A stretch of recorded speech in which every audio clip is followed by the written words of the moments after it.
আসসালামু আলাইকুম।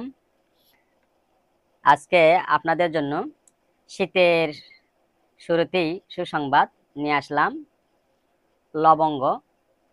আমরা শীত মৌসুমে বিশেষ করে প্রায় সবাই লাল চা রসের সাথে আমরা লবঙ্গ খাই এবং আবার সর্দি কাশি হলে আমরা লবঙ্গ খেয়ে থাকি।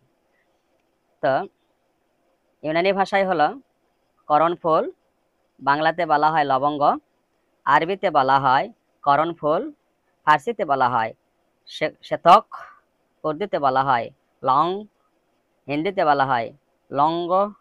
সাংস্কৃতিক বানানেও বলা হয়, সাংস্কৃতিক আর বাংলায় দুটো পাশাপাশি পড়ে থাকে লবঙ্গ। তো মোটামুটিভাবে আমরা একটা নামে পরিচিত হলাম, বিস্তারিত আরও নাম রয়েছে, সেগুলি ভিন্ন বিষয়।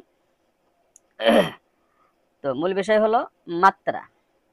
লবঙ্গ 1 গ্রাম থেকে 4-5 গ্রাম পর্যন্ত সেবন করা যায়। তবে এটা একদিনই না, 5 গ্রাম যে একবারে একসাথে খাবেন এমন না, আপনি একবার একটা খেতে পারেন। লবঙ্গর তেল, কলমি অয়েল 2 থেকে 5 ফোঁটা সেবন করা যায়। এরপরে আপনি আসুন সংশোধন, এটা আপনার জানা প্রয়োজন নাই। প্রতিনিধি, এটা আপনি জানা প্রয়োজন নেই। লবঙ্গের অভাবে দারচিনি, জৈত্রী এগুলো ব্যবহার করা যায়।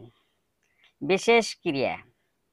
বিশেষ ক্রিয়া হলো লবঙ্গ জীবন শক্তি ও অতিশক্তিবর্ধক এবং রক্তের ইউনোসোফিল কমাতে বিশেষ কার্যকারী। অর্থাৎ ইউসোনোফিল ইউসোনোফিল এটা হলো আপনার এক ধরনের ব্যথা, এটা রক্তের মধ্যে থাকলে ব্যথা হয়।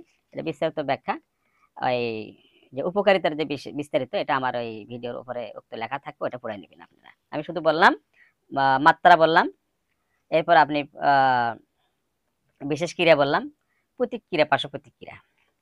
অতিরিক্ত মাত্রায় লবঙ্গ সেবনে মূত্রাশয় ও অন্তনালীর জন্য ক্ষতিকর। অর্থাৎ মূত্রাশয় ও অন্তনালী এটা আপনার জন্য, যেটাকে বলে আমরা শরীর চড়া হয়, এই দিকে আমরা সতর্ক থাকবো।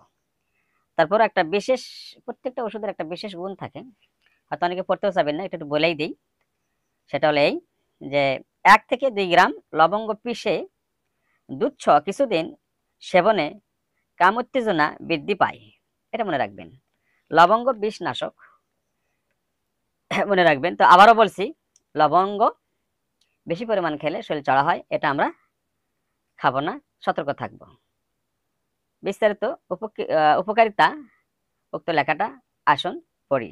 আল্লাহ হাফেজ।